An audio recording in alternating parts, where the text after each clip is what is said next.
channel here over on Subscribestar.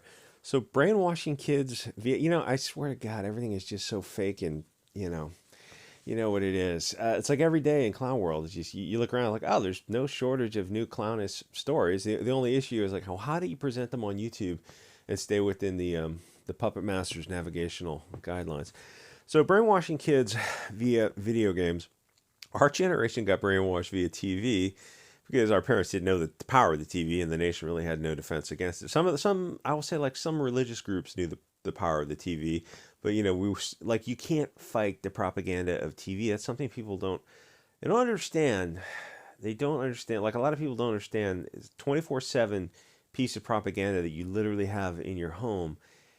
They just didn't know what they didn't know, how evil that stuff was. Some people knew, but they were trying to talk about it. It's like, well, the TV is spreading propaganda. Oh, those crazy Christians, or whatever belief system they were using. It's like, oh, they TV had the power to present them. Like the TV had the power to change a nation in the like 50 years, and it absolutely did. I know we weren't in our generation. We weren't getting brainwashed by video games because at that time period, the first video game was the Atari 2600 machine, and that was not that was a very simple machine. Even for a long time after that, it was still you know like the equivalent of a Frogger or a Donkey Kong, but with higher graphics. So TV is losing power as a vector for propaganda. So social media and video games are replacing them. Obviously, and there's the white pill. The white pill is alt media and alt tech. It's like we are able to get our message out there, even on mainstream media for a little while. But if you get too real on YouTube, you're just going to be shown the door. As some big channels. There's a big tech channel with 1.4 million followers, and he was doing some videos, and he got his fingers burned. Anyway, so social media and video games are replacing them. Obviously, the best thing would simply be to cut off social media, video games, and form a society focused on the classics of Western literature. Learn a little Latin and Greek, so you know the etymology of words, to know the basis of when people are lying to you, just simply by language structure alone. To not resist this is to just be a commercial zone country ruled by big tech, a corrupt globalist government, and financial institutions.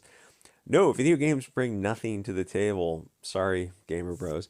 Neither do Twitch hot tub streams. But apparently, commercial zone Sodom America has no defense against these NGOs that actually run the country. And if you tell me years ago I'd be parodying talking points from like those 80s religious holy rollers, I just wouldn't. I just, we didn't know what we didn't know. So apologies to all those folks. And you know what destroys globalism? Homeschools or small based neighborhood schools.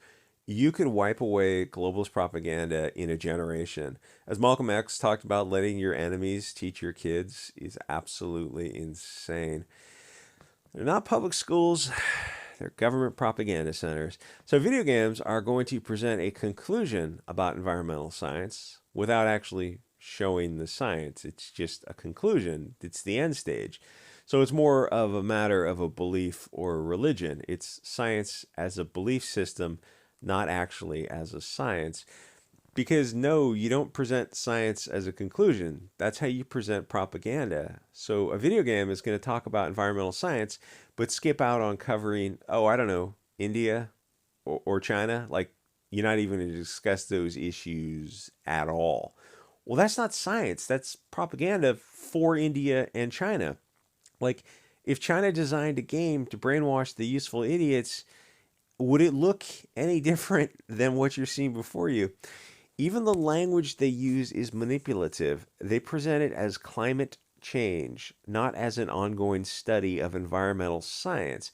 They present it as a conclusion, not as an involving issue. You can't question the science. And really, if you're doing games or TVs for stuff for kids, you should be telling kids, "Oh, hey, go to college, go get your bachelor's in chemistry. Go get a master's, and get a PhD in chemistry, computer modeling, mathematical analysis, atmospheric physics, whatever you want, something in the hard sciences." But they're not encouraging kids to go get their degrees in the hard sciences. And like, hey, maybe you'll reach a conclusion different from ours. It's like, oh, well, no, you can't possibly reach a conclusion different from ours because the science is settled. But it's like they're not encouraging kids to go to school and get those hard science degrees at all. They just want mindless consumers. They don't want you getting hard science degrees. They don't want you learning how to know things. learning how to think. They want you to know what to think. I mean, this is like to see this stuff. This has all changed in like 20 or 30 years, and I've lived through it and I've seen it myself. And to see the change, and it's just accepted with very little pushback. And get on the mainstream social media platforms, and you look at the big channels who occasionally try to push back against this, and they look at their channels and realize like they're making too much money. They're trapped in this golden cage, so they're not gonna do anything. Anyway, it's this isn't like science isn't a religion. It's a science. If you turn it into a religion, then it can't be questioned. You can and must question everything. What happened to the left wing is like question, never stop questioning, always ask like who benefits, follow the money. You can question everything because people lie for their own self-interests all the time. Oh, you have a PhD in atmospheric physics or geomorphology or something? Maybe I do. But I also know that the people presenting these issues don't have degrees in any hard sciences.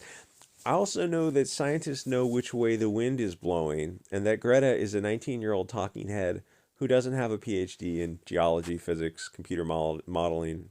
She's literally a useful idiot guarded by a Rothschild's handler. In the time that she was flying around the world, or then maybe I think she switched to sailing around the world with an entourage of like 20 people who then had to fly home. She could have got her BS in general chemistry, then a PhD in geology or physics. She didn't. She was told information from an external source that she had no way of verifying because she didn't have a degree in even basic physics. She was just a teenage talking head. And the fact that she got so far and talked to so many people, and you go, oh, so what's the source of your knowledge? Oh, I was told this information from somebody else.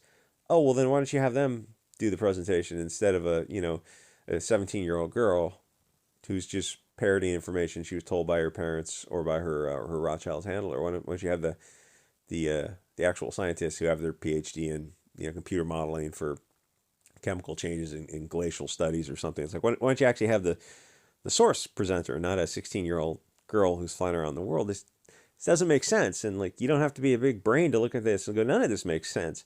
Why didn't you take that 4-year period and go get you could have got a bachelor's in chemistry in that 4 years. It's like, oh, well, it might not have led me to this conclusion that I'm already concluded with. So you're saying like the science now is like you're presented with the conclusion, and then they support the conclusion in the middle by bolstering it up with the conclusion, and then they conclude with the conclusion. Yeah, that's not how it's done. That's just religious propaganda. Or Bill Nye, the talking head, who's got an engineering degree, is telling us about genetics. Well, actually, he told us two different things about genetics. I guess the science changed in that 10-year period. His old video is still out there, Odyssey and Bit Chute, floating around of Bill Nye talking about XX and XY, which I guess is problematic now. Or Bill Nye decided that he was not going to get fired for being honest because he's got shows to do, he's got guest appearances which he's getting paid for, he's got books to write, got podcasts to be on. All that money goes away instantly if you go against the narrative. He would have been immediately fired if he stuck to his guns. Even as an engineer, it's like, something about biology, or about the scientific method. It's like, no, the science didn't change in the 10-year period on genetics. I read an article on when the Supreme Court justice was asked about what a woman was, and she didn't know. I mean, how terrifying is that? And then some woman was writing this article in like Slate Salon, but one of those type of ridiculous articles, like nonsense articles. And so she interviewed 3 experts in the field, and the 3 experts, so like physical anthropologists, geneticists, biologists, something like that. There's people who study anatomy, skeletal crap. No. She interviewed like 3 feminists. They have their PhDs in feminism, but those are experts in propaganda. Why didn't you talk to like a biologist or evolutionary biologist, some hard science? No. 3 experts, feminists. Okay, but that's not a basis of expertism to form a conclusion.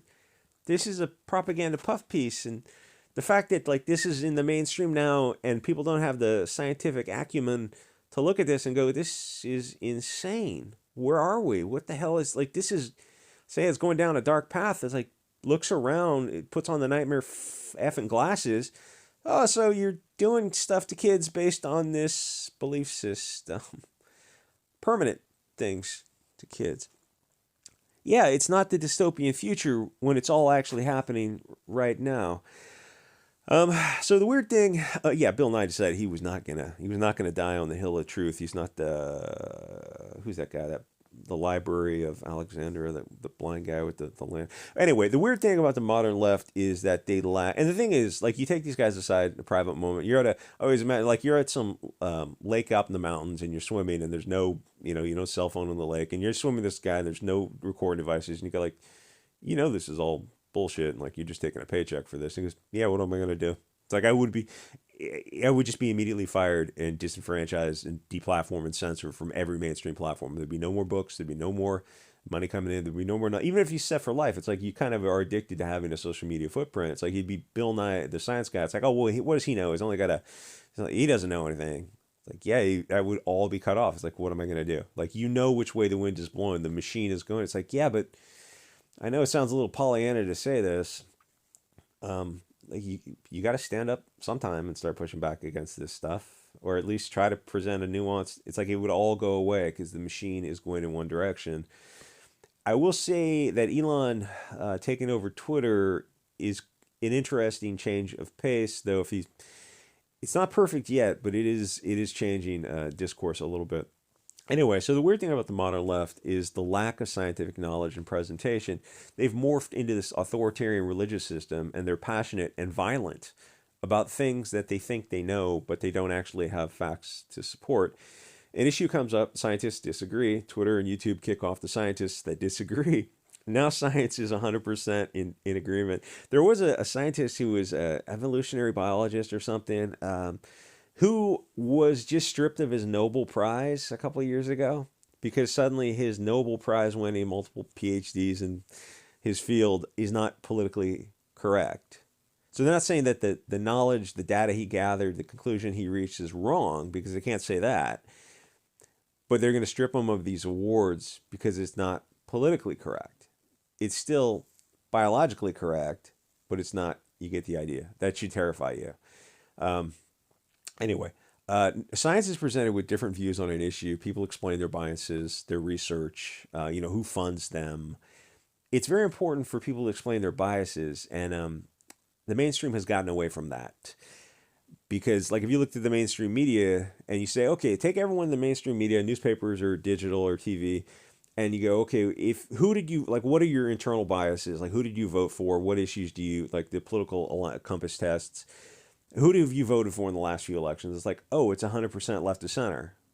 Okay, then you're going to have to be honest. MSNBC and CNN, it's like, this is 100% left to center biased news source. And there should be a little ticker at the bottom of any newspaper or magazine. It's like, who owns it? What are their biases? Where's the money coming from? Who works at it? What are their biases? It's like, and there should be a little political compass at the bottom of every, Newsweek. I don't know if they even make a paper version anymore. It's like, yeah, and you look at the media, you go, oh, almost 100% of the media has a left of center bias. Like, to say it's strong left of center, right of center, it's just, you can say they vote left of center, so it's almost 100%.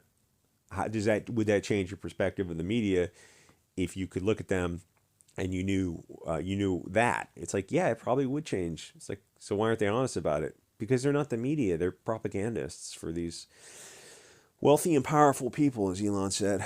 So science isn't science. It's just a globalist conclusion. They don't show their analysis, their bias, or their any alternative views, because alternative views are violate dogma. It's just a religious dogma. The media controls the narrative totally, and that's a problem because the media lies.